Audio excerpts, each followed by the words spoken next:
Assalamualaikum,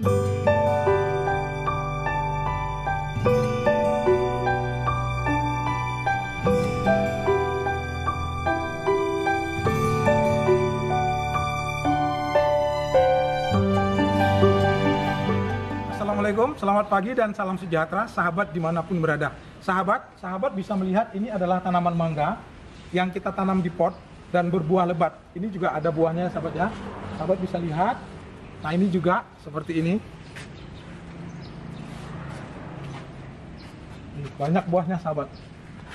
Nah sahabat, pada kesempatan kali ini kita akan sama-sama belajar poin-poin yang harus kita ketahui agar kita bisa membuahkan mangga baik dengan teknik yang halus maupun sampai memaksanya. Pada kesempatan kali ini kita akan belajar sampai tuntas bagaimana agar tanaman mangga ataupun tanaman buah yang lain yang di rumah yang nggak mau berbuah itu, misalnya tanaman durian, kelengkeng, jambu atau tanaman apa saja yang nggak mau berbuah di rumah itu bisa kita lakukan pemaksaan dengan teknik yang akan kita pelajari sama-sama pada kesempatan kali ini. Saya harap sahabat menonton video ini dengan sabar karena memang ada beberapa poin-poin yang harus kita ketahui sebelum kita masuk ke pembahasan tentang memaksa tanaman ini berbuah. Nah, saksikan videonya sampai selesai, semoga bermanfaat. Assalamualaikum. Poin pertama yang akan kita bahas adalah kenapa pohon mangga yang ditanam tidak berbuah.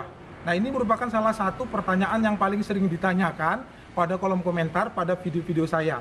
Nah, sahabat, kita bisa menemukan sekitar ada 4 faktor yang menyebabkan pohon mangga yang kita tanam di rumah itu males berbuah atau tidak mau berbuah. Yang pertama adalah mutasi gen. Jadi seperti halnya manusia, pohon juga bisa mengalami kemandulan, mengalami mutasi yang berubah sifatnya dari indukannya. Walaupun kita mencangkok ataupun melakukan penyambungan dari pohon yang sudah pernah berbuah bagus, kadang-kadang pohon itu bisa mengalami mutasi sehingga dia tidak mau berbuah seperti indukannya. Ini adalah alasan yang pertama. Kemudian yang kedua, belum masuk usia generatif. Nah ini yang paling sering saya kadang-kadang bingung menjawabnya. Banyak sekali pertanyaan dari para sahabat, dia menanam pohon misalnya masih 1 tahun atau 2 tahun, tetapi ingin agar cepat berbuah. Nah sahabat, sebenarnya secara alami, pohon mangga atau pohon apa saja, dia mempunyai usia yang kira-kira optimal untuk dibuahkan. Nah untuk tabu lampot sebenarnya 3 tahun ke atas sih sebenarnya untuk aman. Tetapi kalau di tanah kita biasanya umur 5 tahun ke atas ya sahabat ya kalau untuk tanaman mangga. Nah ini tentu saja memang bervariasi antara satu tanaman dengan tanaman lain. Itulah pentingnya agar kita mengetahui kira-kira jenis tanaman yang kita tanam ini usia berbuahnya itu wajarnya pada tahun keberapa. Nah ini adalah alasan kedua, yaitu memang mangganya belum masuk pada fase pembuahan. Sedangkan alasan yang ketiga, kenapa pohon mangga ataupun pohon-pohon yang kita tanam di halaman itu males berbuah adalah karena kita salah memberikan pemupukan. Pemupukan yang tinggi nitrogen, misalnya pupuk ZA atau urea, ini akan memacu pertumbuhan daun, tetapi akan menghambat pertumbuhan bunga dan buah. Karena itu, faktor ketiga yang membuat mangga tidak bisa berbuah itu biasanya adalah pemberian pupuk unsur nitrogen yang terlalu berlebihan. Dan faktor yang keempat adalah faktor campur-campur ini. Ini biasanya karena adanya hama, kemudian kesalahan lokasi penanaman. Nah, mangga ini kan harusnya dia ditempatkan pada tempat yang memang memerlukan sinar matahari yang banyak ya sahabat ya. Kemudian kesalahan penanaman, misalnya terlalu rapat. Jadi antara satu tanaman dengan tanaman yang lain, dia saling berhimpitan, terlalu dekat. Ataupun terlalu dekat dengan rumah ataupun dinding. Ini juga merupakan salah satu faktor yang membuat mangga sulit untuk berbuah. Kemudian juga satu hal yang ingin saya sampaikan, ketika kita menanam mangga, sebaiknya kita menanam lebih dari satu. Karena mangga ini merupakan salah satu jenis tanaman yang dia memerlukan pohon yang lain untuk melakukan penyerbukan silang agar terjadi pembuahan atau penyerbukan yang sempurna, sehingga bunga akan menjadi buah yang sempurna. Jadi kalau bisa jangan menanam mangga satu. Kemudian yang kedua yang saya katakan tadi juga faktor lain adalah hama. Nah, tanaman apa saja sahabat, bukan hanya mangga, tapi apa saja kalau dia terkena jamur, terkena kutu, terkena penyakit, dia pasti akan sulit untuk berbuah. Karena itu kita juga harus memperhatikan kesehatan tanaman mangga ini secara keseluruhan. Kemudian faktor lain yang menyebabkan pohon mangga ini sulit untuk berbuah adalah unsur hara yang kurang, misalnya di tanah ataupun di pot media tanam seperti ini. Nah sahabat, kita sudah membuatkan video bagaimana cara membuat media tanam agar tanaman yang kita tanam itu baik mangga, kelengkeng, alpukat, jambu atau apa saja anggur yang di pot itu bisa berbuah. Nah, cara membuat media tanamnya sudah saya buatkan secara lengkap. Nanti sahabat harus melihat videonya di link deskripsi ya sahabat ya. Nah, itu adalah 4 faktor yang menyebabkan kenapa tanaman buah, tanaman mangga yang kita tanam tidak mau berbuah atau malas berbuah selama ini. Nah, kita akan masuk ke pembahasan yang kedua. Kira-kira apa-apa saja, faktor-faktor apa saja yang kita perhatikan ketika kita mulai menanam dan merawat tanaman mangga agar nanti bisa berbuah. Sahabat bersabar ya. Saya harap video ini nanti bisa bermanfaat agar sahabat bisa mempraktekkannya dan bisa membuahkan mangganya di rumah. Poin kedua yang ingin saya jelaskan pada kesempatan ini adalah hal-hal yang perlu kita perhatikan ketika kita mulai menanam atau ketika kita merawat ya sahabat ya. Yang pertama adalah pemilihan bibit. Sahabat, pemilihan bibit itu ada bisa 2 yang kita dapatkan, yaitu bibit generatif dari biji yang kita tumbuhkan ataupun bibit yang kita lakukan penyambungan dengan sistem vegetatif namanya ya, penyambungan ataupun penyangkokan. Nah, saya menganjurkan kalau memang kita ingin mangganya cepat berbuah, kita melakukan sistem yang kedua, yaitu vegetatif. Bisa disambung ataupun melakukan pencangkokan pada tanaman mangga yang indukannya berbuah bagus. Karena biasanya sifatnya akan menurun pada anakannya. Ini adalah cara memilih bibit. Kemudian ketika kita mau menanam bibitnya, usahakan bibit itu memang sehat. Kita perhatikan daunnya, kita perhatikan batang dan akarnya. Kalau misalnya sehat, ini biasanya akan pertumbuhannya bagus. Dan yang terakhir, sebelum kita memindahkan ke pot yang besar, ataupun sebelum kita menanam di tanah, bibit yang sudah kita siapkan itu, yang kita pindah tanam dari cangkokan misalnya, itu harus kita karantina istilahnya, atau kita diamkan sekitar 1 bulan sahabat. Nah, setelah 1 bulan kita diamkan dalam polybag, kita bisa pindahkan ke dalam pot seperti ini, ataupun ke dalam tanah. Nah, ini adalah hal-hal yang perlu diperhatikan. Kemudian, hal terakhir yang perlu diperhatikan adalah mempersiapkan lubang tanam atau media tanam. Kalau kita menanam di pot, kita bisa mencampurkan tanah gembur, pupuk kandang, dan sekam atau sekam bakar. Dan kita lakukan fermentasi. Caranya sudah saya buat detail sekali dan saya pikir sahabat mungkin sudah pernah menonton videonya, cara membuat media tanam, saya sertakan di link deskripsi. Tetapi kalau kita menanam di tanah, kita buat lubang tanah dulu sekitar ukuran 60 x 60 x 60 dan kita biarkan, kita angin-anginkan sekitar 1-2 minggu. Bisa kita tambahkan kapur dolomit dan juga kita berikan pupuk kandang sebagai pupuk dasar. Nah, setelah 1 bulan pemberian kapur dolomit dan pupuk kandang, kita bisa tanam. Nah, ini merupakan hal-hal yang perlu kita perhatikan. Kemudian seperti saya katakan sebelumnya, jarak tanam. Jangan menanam terlalu rapat, tetapi jangan terlalu berjauhan, karena kita memerlukan pohon mangga yang lain untuk melakukan penyerbukan silang, sahabat. Jangan menanam terlalu dekat dengan dinding atau rumah, karena ini bisa berbahaya, misalnya ada kabel-kabel yang bisa tersangkut pada tanaman mangga ini. Ini adalah hal-hal yang perlu kita perhatikan sebelum kita melakukan pemaksaan berbuah. Nah, poin yang terakhir yang ingin saya jelaskan dan merupakan inti dari video ini adalah bagaimana cara atau teknik-teknik yang dapat kita terapkan agar tanaman mangga yang kita tanam baik di pot ataupun di tanah bisa berbuah. Kita saksikan ya sahabat ya. Sahabat, ada 6 langkah yang akan kita pelajari sama-sama pada kesempatan kali ini untuk memaksa tanaman mangga berbuah. Ini bisa dikatakan pemaksaan mulai dari yang cara halus sampai cara yang paling kasar nanti kita lakukan. Nah, yang pertama adalah kita jangan lupa memberikan nutrisi magnesium dan kalsium pada tanaman mangga ini. Yang paling gampang kita menaburkan kapur dolomit sahabat ya. Kapur dolomit itu seperti ini. Dia warnanya sepertinya harusnya putih ya, cuman kadang-kadang agak sedikit abu-abu seperti ini juga bisa. Nah, ini kita berikan sekitar 3 bulan sekali. Dari mulai ketika kita sebelum menanam, menyiapkan lubang tanam atau media tanam, kita sudah campurkan kapur dolomit. Kemudian kalau sudah tumbuh dan berbuah, terutama dari awal juga kita 3 bulan sekali berikan, tergantung besarnya pot ataupun besarnya tanaman. Bisa sekitar 1 genggam sampai 5 genggam, nggak masalah, jangan takut overdosis ya. Kapur dolomit ini aman kok. Ini adalah langkah yang pertama. Poin kedua adalah perawatan rutin. Nah sahabat, sebenarnya kalau kita melakukan perawatan rutin dan tanamannya sehat, maka ini tanaman mangga ini biasanya akan otomatis selalu berbuah sahabat. Nah, jadi langkah kedua ini merupakan yang saya anjurkan sebenarnya, perawatan rutin. Yang pertama itu adalah melakukan penyiraman. Penyiraman kalau kita menanam di pot seperti ini, lakukan penyiraman setiap hari. Pada musim kemarau kita bisa menyiram sehari 2 kali. Tetapi kalau misalnya pada musim hujan, kita bisa menyiram 2 atau 3 hari sekali ya sahabat ya. Tapi kalau di tanah mungkin kita bisa menyiram agak lebih jarang. Terutama kalau pada musim kemarau, kita bisa menyiram sekitar 3 atau 4 hari sekali saja, sahabat. Perawatan kedua adalah pemupukan, sahabat ya. Nah, sahabat, sebenarnya kita bisa menggunakan pilihan pupuk organik ataupun pupuk kimia seperti ini. Nah, kalau untuk pupuk kimia yang gampang, karena gampang istilahnya tersedia banyak di toko-toko ya, dan nggak repot membuatnya, kita bisa memilih NPK seimbang saja pada masa pertumbuhan. Kita berikan 3 bulan sekali. Banyakannya itu tergantung besar pohon. Kalau kita sih sekitar 2 atau 3 sendok saja yang kita tanamkan pada pinggir-pinggir pot ya, ataupun kadang-kadang boleh juga kita kocor. Saya hanya memberikan sekitar 3 bulan sekali NPK. Tetapi kalau dia sudah masuk pada fase pembuahan yang bisa berbuah, misalnya 3 tahun ke atas, maka kita akan memberikan pupuk yang tinggi kalium dan fosfor. Pilihannya yang murah itu adalah TSP dan KCL. Dosisnya sekitar masing-masing 2 atau 3 sendok. Kita berikan, kita tabur pada sekeliling tanaman. Kadang-kadang saya juga menambahkan pupuk kalsium nih, sahabat.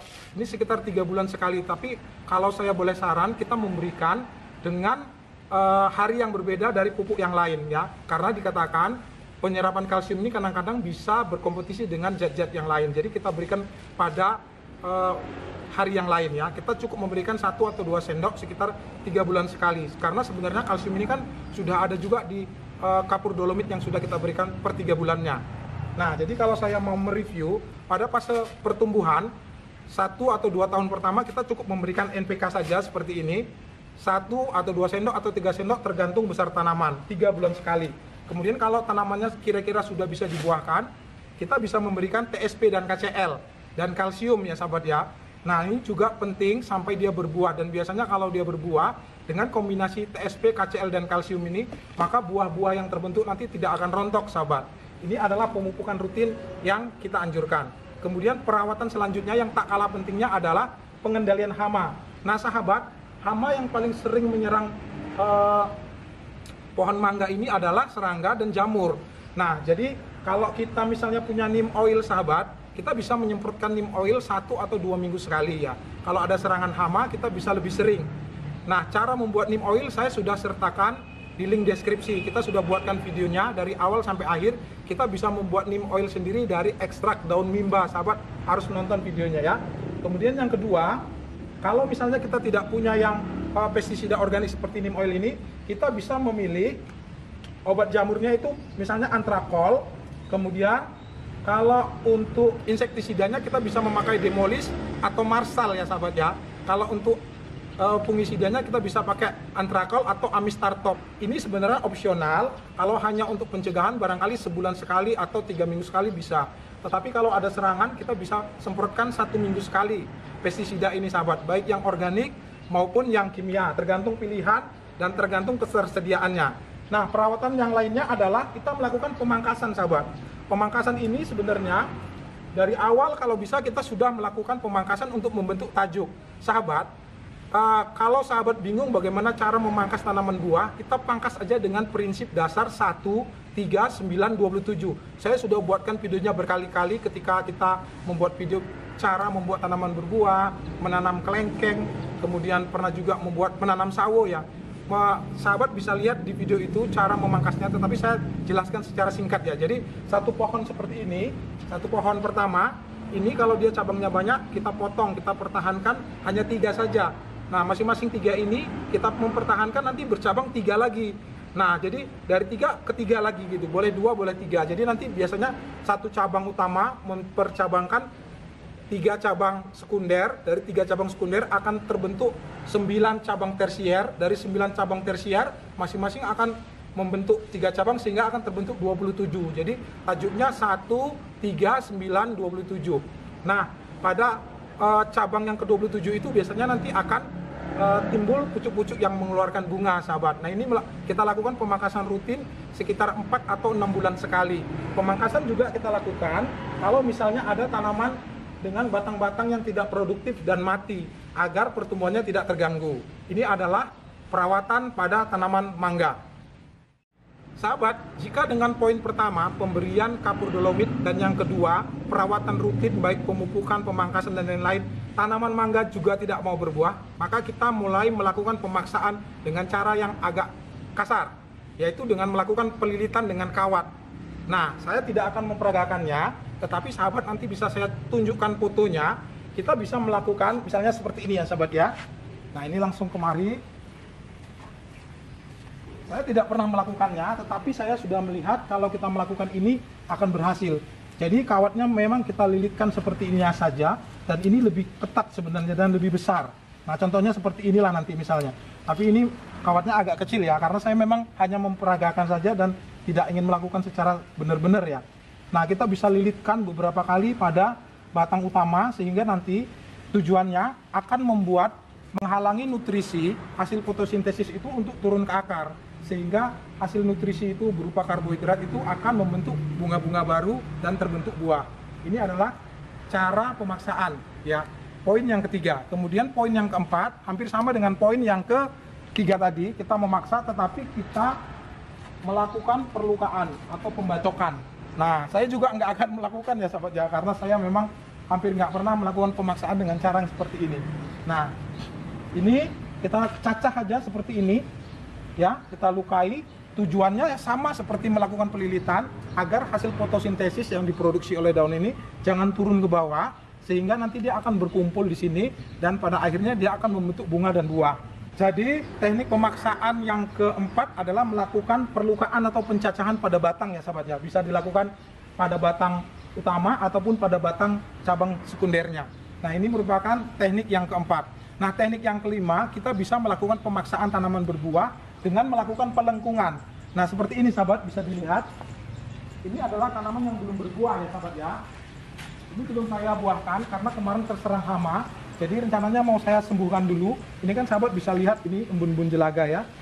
Ini saya sehatkan dulu, baru nanti kita lakukan pemaksaan pembuahan. Nah, cuman kita bisa melakukan pemaksaan pembuahan dengan teknik yang kelima, yaitu melakukan pelengkungan. Jadi batang-batangnya ini kita ikat di sini, kemudian kita berikan pemberat sehingga dia mendatar. Begitu juga hampir semua batang bisa kita lakukan hal yang sama. Dengan cara ini biasanya tanaman akan mau berbuah nantinya. Nah, kita akan masuk ke teknik yang keenam, dan menurut saya ini merupakan teknik yang agak masuk akal dan gampang dan biasanya pasti berhasil sahabat, yaitu kita menggunakan hormon perangsang yang memaksa tanaman berbuah bahkan bukan pada musimnya, yaitu hormon paklobutrazol. Nah, kita akan belajar sama-sama, saksikan sampai selesai ya sahabat ya. Cara yang keenam ini kita menggunakan hormon perangsang pembuahan yang bahan dasarnya adalah paklobutrazol ya sahabat ya. Mereknya banyak sekali. Saya tidak ingin mempengaruhi, sahabat boleh memakai merek apa saja ya, macam-macam, nanti sahabat bisa browsing. Misalnya ada Patrol, apa istilahnya, Gold Star, macam-macam lah. Pokoknya isinya adalah paklobutrazol. Nah, paklobutrazol ini merupakan GPT atau hormon yang merangsang pembuahan dan pembungaan. Ini bisa kita pakai untuk merangsang tanaman durian, tanaman kelengkeng, tanaman mangga, tanaman bunga, tanaman buah, apa saja biasanya akan berhasil dengan pemberian hormon paklobutrazol ini. Tetapi memang cara kerjanya ini berlawanan dengan hormon giberelin, hormon pertumbuhan. Karena itu ada anjuran paklobutrazol ini sebaiknya jangan dipakaikan terus-menerus karena dia akan menghambat ataupun mengganggu pertumbuhan tanaman ya. Biasanya kita hanya memperbolehkan pemakaian 1 tahun sekali atau 2 tahun sekali kalau memang misalnya mangganya sulit untuk berbuah. Cara pemakaiannya sendiri ada bisa beberapa cara. Bisa kita semprotkan seperti pupuk daun, bisa kita kocorkan ya seperti pupuk pada umumnya, kita kocorkan pada batang tanaman, dan juga kita bisa suntikkan. Tetapi pada kesempatan kali ini saya akan mengajarkan cara yang paling gampang, yaitu kita kocorkan. Dosis pemakaian hormon paklobutrazol yang kita kocorkan, ini biasanya kita campur dengan air. Dosisnya bisa kita menggunakan 5 ml sampai 20 ml tergantung besarnya pohon. Larutan airnya juga bisa dari 2 liter sampai 5 liter air. Kalau misalnya pohonnya agak kecil, kita bisa pakai misalnya 5 ml ini dengan 2 liter air. Kita campurkan dan kita siramkan pada tanaman. Kalau tanamannya besar, misalnya seperti di tanah udah besar, kita bisa pakai 20 bahkan maksimal bisa 30 ml ya hormon paklo ini, dan kita larutkan dalam 5 liter air dan kita siramkan pada tanaman. Nah, nanti kita akan praktek, kita langsung praktek saja supaya sahabat nggak bingung. Nah, kita akan menyiram tanaman mangga saya yang belum berbuah, sengaja memang saya tidak buahkan. Nah, kita langsung lihat di sana ya. Sahabat, kita akan langsung praktek bagaimana menggunakan hormon Paclobutrazol ini pada tanaman mangga ya. Cuman sebelum kita praktek, saya ingin menjelaskan juga poin penting nih. Tanaman yang akan kita rangsang dengan hormon Paclo ini ada beberapa syarat yang harus dipenuhi. Yang pertama, dia jangan ada tunas-tunas baru ya. Jadi jangan sedang fase vegetatif, sedang bertunas, banyak daun muda, kita rangsang pasti gagal. Itu yang pertama. Kemudian yang kedua, usahakan tanamannya dalam keadaan yang sehat. Itu yang kedua. Yang ketiga, usahakan pemberian pemupukan 1 atau 2 bulan sebelumnya. Kadang-kadang kita rangsang dia gagal karena nutrisinya kurang. Jadi biasanya kita berikan pupuk NPK dulu sekitar 1 atau 2 bulan sebelum kita lakukan perangsangan. Kita merangsangnya jangan di musim hujan sebenarnya, karena kalau misalnya nanti setelah kita siramkan Paclo dan hujan, maka itu harus kita ulang karena itu gagal. Nah, poin-poin ini harus kita penuhi sebelum kita melakukan perangsangan. Oh ya, satu lagi juga, kalau bisa tanamannya sehat ya. Nah, caranya gampang saja. Pada tanaman seperti ini, kita bisa menggunakan sekitar 10 ya, sudah ya. 10 mili ini dikocok dulu, jangan lupa, dengan air sekitar 3-4 liter ya sahabat ya. Satu tutup ini sekitar 5 mili sahabat.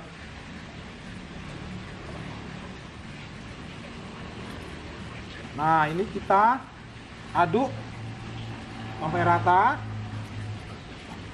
Kemudian lakukan penyiraman. Penyiraman jangan langsung kena batang sebenarnya sahabat kalau bisa. Dan siramnya pelan-pelan ya. Kalau kita melakukan penyiramannya di tanah sahabat, sebaiknya kita memberi jarak sekitar setengah meter sampai 1 meter dari batang utama ya sahabat ya. Ini tadi pagi sudah disiram, jadi kebetulan sudah jenuh ya. Tapi kira-kira prinsipnya seperti itu sahabat.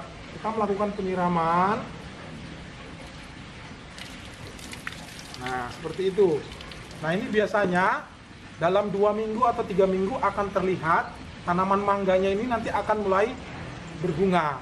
Nah, saya pikir itu saja sahabat yang bisa kita jelaskan tentang bagaimana cara kita memaksa tanaman yang ada di rumah untuk bisa berbunga dan berbuah. Dan satu lagi sahabat, sebenarnya teknik ini bisa kita lakukan bukan hanya pada tanaman mangga, tetapi pada tanaman durian, tanaman jambu, tanaman alpukat, ataupun tanaman-tanaman buah yang lain ya sahabat ya. Kalau sahabat merasa ada manfaat yang bisa diambil dari video ini, silakan share video ini sebanyak-banyaknya agar manfaat tersebut bisa sampai ke lebih banyak orang. Kalau misalnya ada yang ingin ditanyakan, dan mungkin pasti ada yang bertanya biasanya kurang jelas, silakan ditanyakan di kolom komentar. Saya akan berusaha untuk menjawab semampu saya. Dan maafkan saya kalau kadang-kadang saya menjawab agak slow respon, karena memang akhir-akhir ini saya lumayan sibuk dengan pekerjaan yang lain. Saya mohon pengertiannya. Terima kasih karena sudah menyaksikan video ini sampai selesai. Assalamualaikum warahmatullahi wabarakatuh.